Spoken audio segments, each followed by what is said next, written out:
Selamat pagi, Thomasian. Di dalam video ini kita akan membahas mengenai pembelajaran sejarah Indonesia bab 7 antara perang dan diplomasi, masih berkaitan dengan revolusi kemerdekaan Indonesia.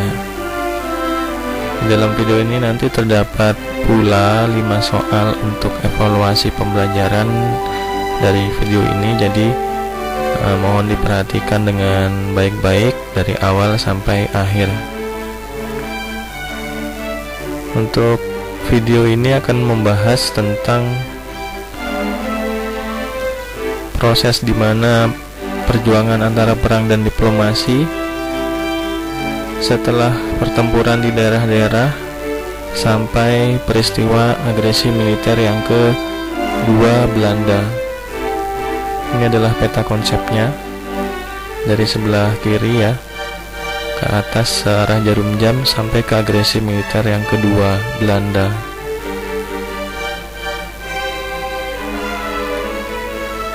Sebelumnya sudah dibahas mengenai pertempuran di daerah. Ada pertempuran dari awal kemerdekaan di daerah-daerah seperti Tangerang juga ada ya, ada di Palembang, Medan, Barawa, dan yang paling kita ingat yaitu di Surabaya ada pertempuran 10 November, di mana 10 November dijadikan hari pahlawan. Pertempuran melawan Jepang Sekutu dan Belanda Sekutu di sini diwakili oleh Inggris ya. Ini adalah suasana bagaimana rakyat Indonesia ini ikut bergerak dalam mempertahankan kemerdekaan. Jadi bukan para pejuang, kelaskaran ataupun tokoh-tokoh yang berjuang dalam diplomasi, tapi rakyat juga ikut mendukung dalam usaha mempertahankan kemerdekaan. Suasana di Indonesia ya, pada awal kemerdekaan sangat mencekam ya, karena ada 3 kekuatan militer tadi yang berada di Indonesia. Lalu untuk pertanyaan pertama, kita sudah melihat ada papan. Pertanyaannya adalah mengenai perundingan antara Belanda dan Indonesia di awal kemerdekaan berlangsung lancar atau tidak? Jelaskan. Silahkan ditulis dulu di Word atau di kertas. Lalu pembahasan yang berikutnya yaitu perundingan awal di Jakarta ya. Ini untuk menuju perundingan Linggarjati.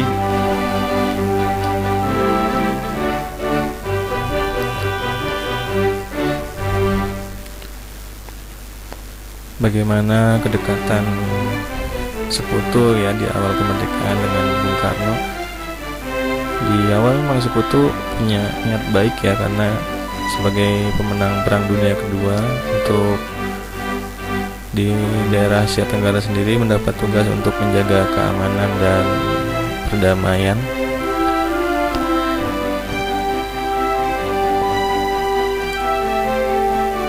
Inggris diwakili oleh Christison ya, salah satu pimpinan militer yang bertugas di Indonesia, mengadakan pertemuan dengan pihak RI bagaimana caranya supaya perpindahan kekuasaan ini berlangsung secara damai ya, tidak terjadi konflik ataupun peperangan.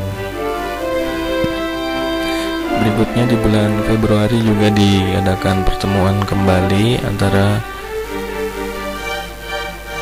Belanda dan Indonesia dengan ditengahi oleh Sekutu.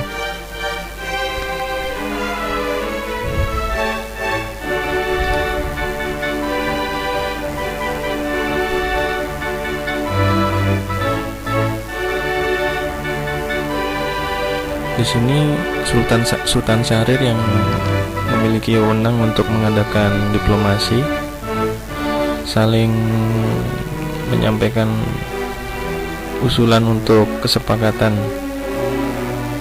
melawan Van Mook dari Belanda, tetapi dalam prosesnya memang sulit untuk kedua belah pihak menerima kesepakatan tersebut.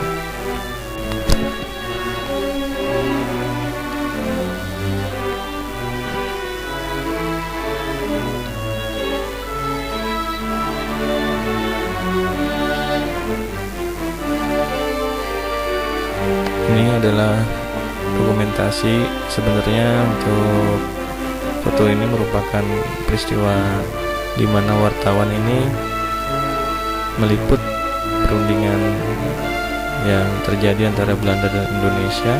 Tepatnya adalah perundingan Linggarjati. Nah, untuk perundingan Hoek-Veluwe, ya, ini agak sedikit juga sumber dokumentasinya.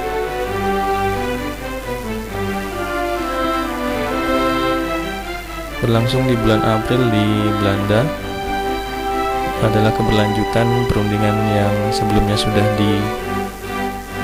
dilakukan antara Belanda dan Indonesia setelah ada kesepakatan mengenai isi dari perjanjian atau jalan tengah yang akan diambil oleh Belanda dan Indonesia.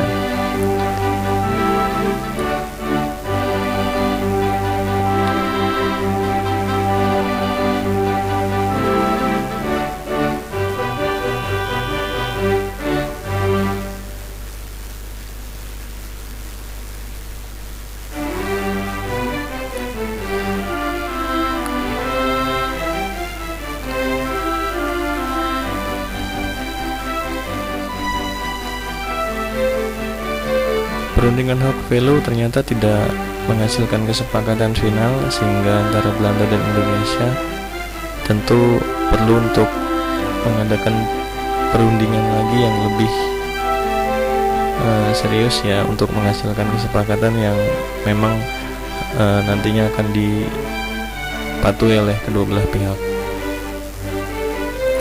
Ini adalah foto dokumentasi juga, foto dokumentasi perundingan Linggarjati, di mana ada Sultan Syahrir yang sedang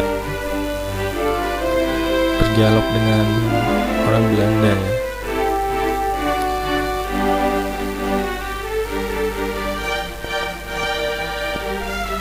Linggarjati ini adalah view dari gedung Linggarjati yang ada di Kuningan, ya, Jawa Barat, di lereng Gunung Ciremai.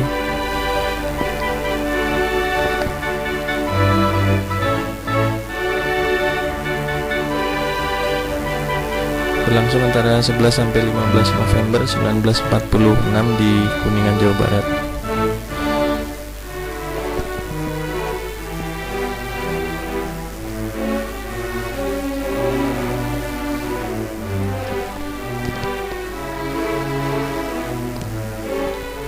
Untuk perundingan Linggarjati, Sultan Syahrir yang pada waktu itu memang memiliki wewenang sebagai kepala pemerintahan mendapat tugas untuk memimpin delegasi Indonesia, sedangkan Belanda mengirim Profesor Schemerhorn dan juga ada Van Mook.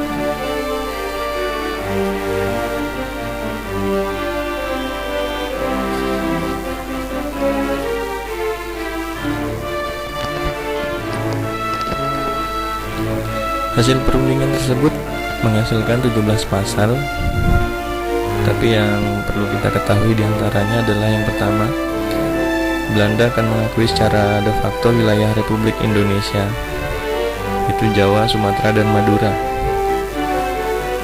Tapi dalam pelaksanaannya nanti akan kita ketahui. Yang kedua, dibentuk negara Indonesia Serikat di seluruh wilayah Hindia Belanda.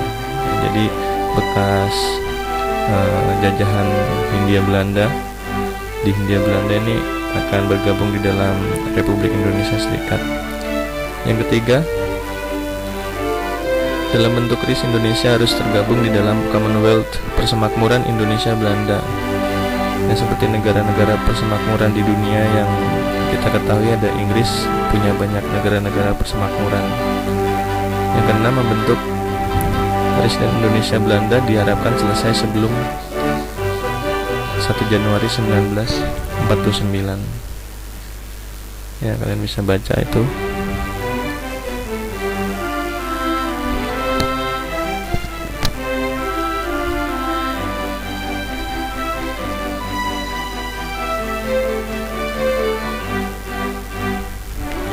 Setelah di bulan November 1946 selesai, lalu di bulan Maret 1947 perundingan Linggarjati, hasilnya itu sepakatannya itu diratifikasi atau dilaksanakan oleh kedua belah pihak, kedua belah negara ya, Belanda dan Indonesia.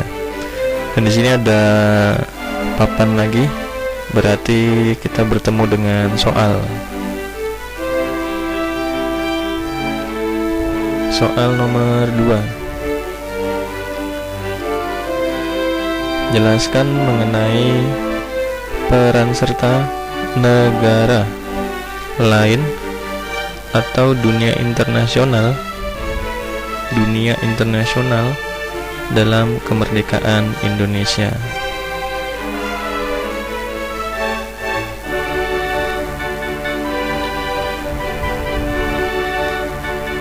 Oke, lanjut.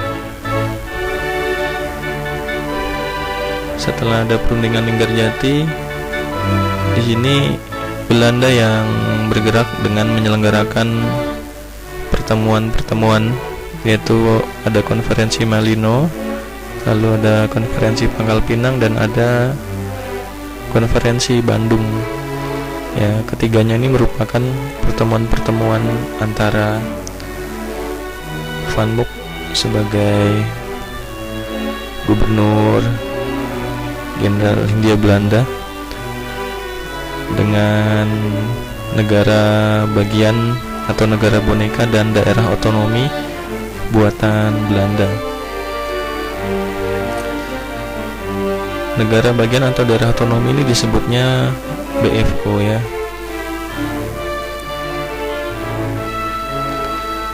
Tujuannya untuk mendirikan pemerintahan federal sementara sebagai pengganti Hindia Belanda. Jadi Van Mook ini nggak mau kalah langkah lah dari Republik Indonesia. Dia ingin memecah belah dengan cara membujuk tokoh-tokoh di daerah untuk menjadi pemimpin negara bagian atau daerah otonomi buatannya itu sendiri. Nah, jika dilihat dari peta nih ya, agak kecil memang. Merah memang ditunjukkan wilayah Indonesia, tapi dalam pelaksanaannya wilayah Indonesia ini semakin kecil ya, karena Belanda di kemudian hari nanti semakin memperluas wilayahnya dengan cara kekerasan. Oke, kita bertemu lagi papan, berarti ada soal yang nomor 3. Jelaskan pandangan dunia internasional ya terhadap agresi militer 1 dan 2 Belanda. Bagaimana pandangan negara luar terhadap agresi militer Belanda? Berikutnya agresi militer 1.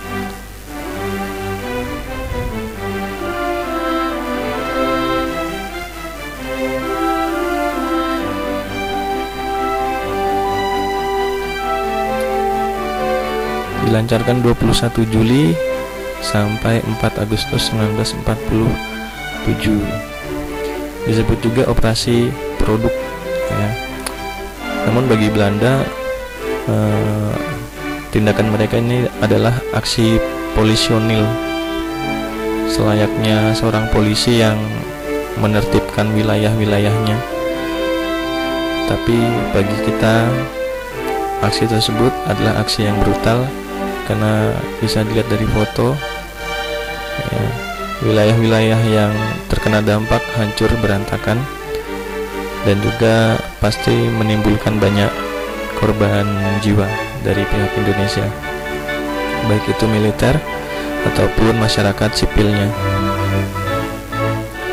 Agresi ini bertujuan untuk menguasai pelabuhan, perkebunan, pertanian, instalasi minyak bumi, batu bara, yang terdapat di daerah Jawa Barat, Madura, Jawa Timur, dan yang paling banyak juga adalah di Sumatera.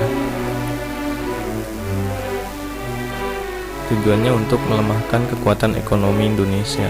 Ya, ini semacam blokade ekonomi juga, tapi dengan cara kekerasan.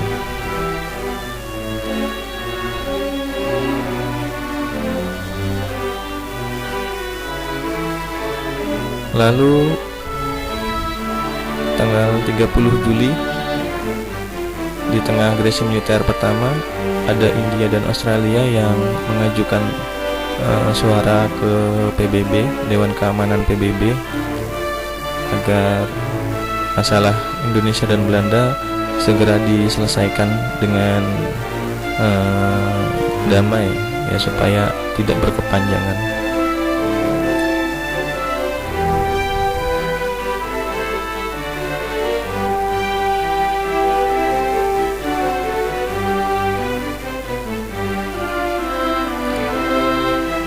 Karena didesak oleh Dewan Keamanan PBB, akhirnya Belanda mau tidak mau ya harus melakukan gencatan senjata atau menghentikan kegiatan militernya di Indonesia.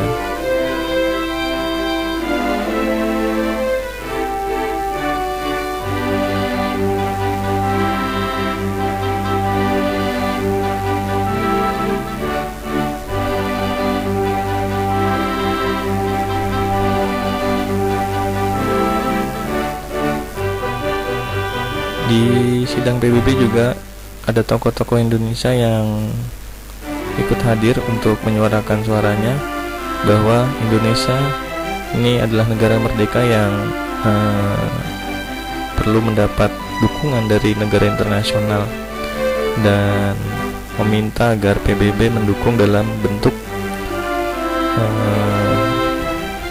supportnya dalam bentuk membuat pengawas, ya, semacam komisi pengawas yang nanti akan disebutkan di dalam KTN atau Komisi 3 Negara.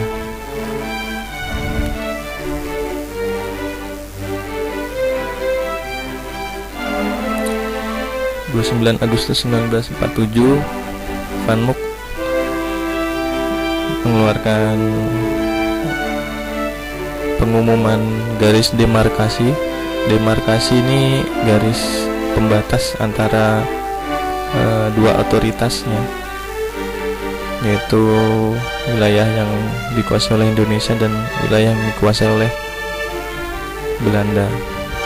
Ini adalah tokoh Van Mook dan Sultan Syahrir.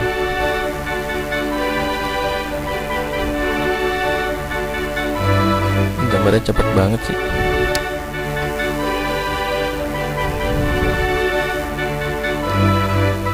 18 September 1947 secara resmi KTN beranggotakan 3 negara. Pertama Belgia, Australia, lalu Amerika Serikat. Untuk Belgia sendiri ini mewakili suara Belanda karena tetangga dari negara Belanda adalah Belgia. Australia mewakili Indonesia. Jadi di sini Australia mendukung Indonesia, dan ada pihak ketiga yaitu Amerika Serikat yang diutus oleh PBB, karena Amerika Serikat juga salah satu negara pemenang Perang Dunia dan anggota Dewan Keamanan PBB, anggota tetap. KTN bertugas untuk mempertemukan lagi antara Indonesia dan Belanda di dalam pertemuan, dan pertemuan berikutnya adalah perundingan Renville.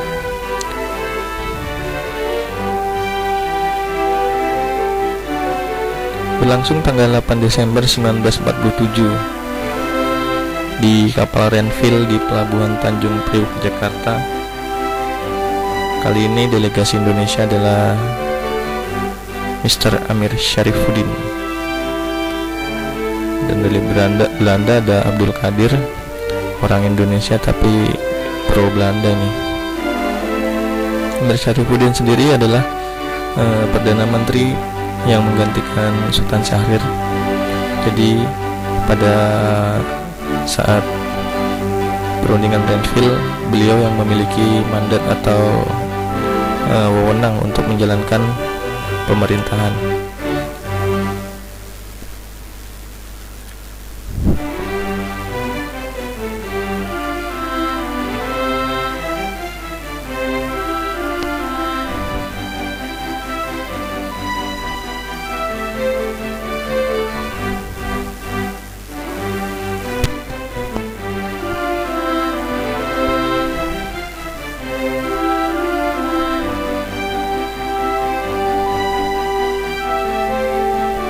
Setelah perundingan Renville menghasilkan kesepakatan, akhirnya kedua belah pihak, Belanda dan Indonesia,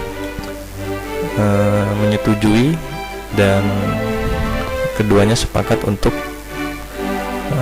mematuhi dari kesepakatan yang dihasilkan di dalam perundingan Renville. Perundingan Renville ini sebenarnya menghasilkan pasal atau isi yang merugikan Indonesia ya, berkaitan dengan harus menerima garis demarkasi Van Mook, lalu Indonesia harus mengikuti politik yang merugikan Indonesia itu sendiri, lalu Indonesia juga harus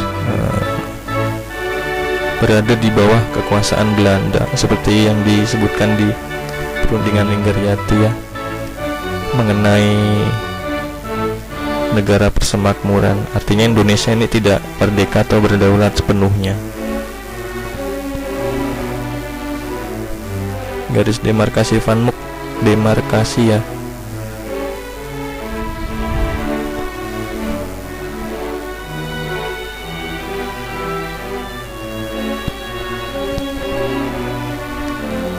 dampaknya bisa kita lihat. Wilayah semakin sempit. Wilayah RI hanya meliputi Yogyakarta dan sebagian Jawa Timur. TNI di daerah yang dikuasai Belanda harus masuk ke wilayah RI. Nah, ini yang menyebabkan banyak tentara di luar wilayah atau di luar yang garis demarkasi ini harus lari ke wilayah Indonesia. Berikutnya ada soal lagi, papan soal nomor 4, jelaskan mengenai garis demarkasi Van Mook dan dampaknya. Tadi barusan sudah dibahas. Oke, ini pembahasan yang terakhir, agresi militer 2.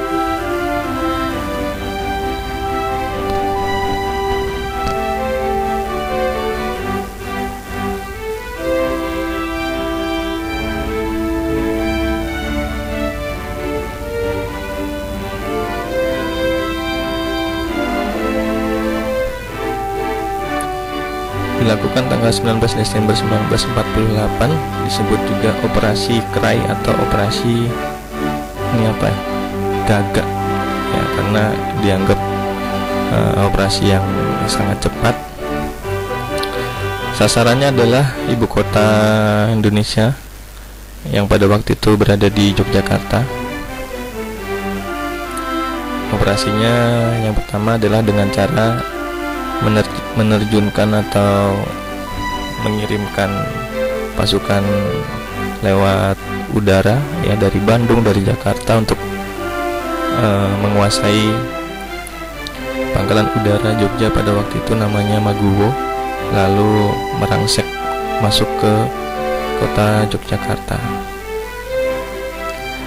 Agresi militer 2 ini dibilang berhasil karena targetnya yaitu menangkap tokoh Republik berhasil dilakukan.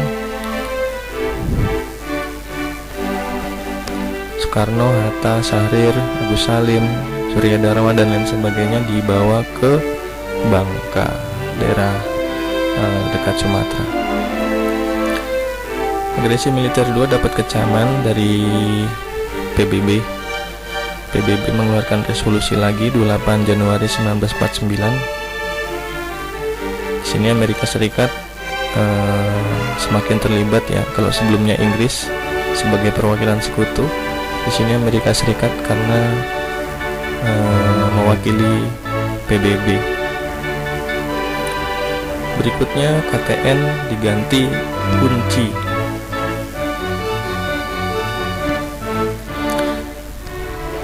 United Nations Commission for Indonesia. Komisi PBB untuk Indonesia.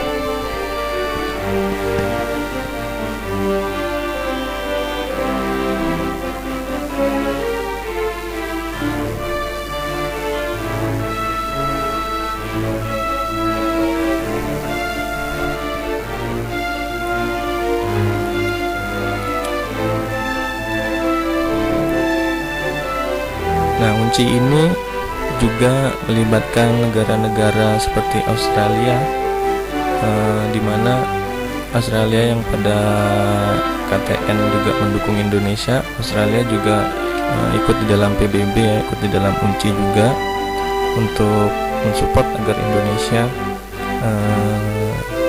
bisa dibantu di dalam memperoleh kemerdekaan. Ada papan lagi yang terakhir. Nomor 5, jelaskan mengenai BFO dan dampaknya. Jadi BFO itu apa, lalu dampak adanya BFO itu apa. Oke, untuk materi cukup ya untuk revolusi kemerdekaan Indonesia. Oke, setelah ditulis ya soalnya tadi di kertas, lalu diketik di Word untuk dikerjakan, lalu diupload di agenda sekolah dalam bentuk PDF. Oke, terima kasih untuk pembelajaran hari ini. Selamat mengerjakan, semoga kalian mendapat pengalaman yang baru tentang revolusi kemerdekaan antara perang dan diplomasi bagian A. Sampai jumpa.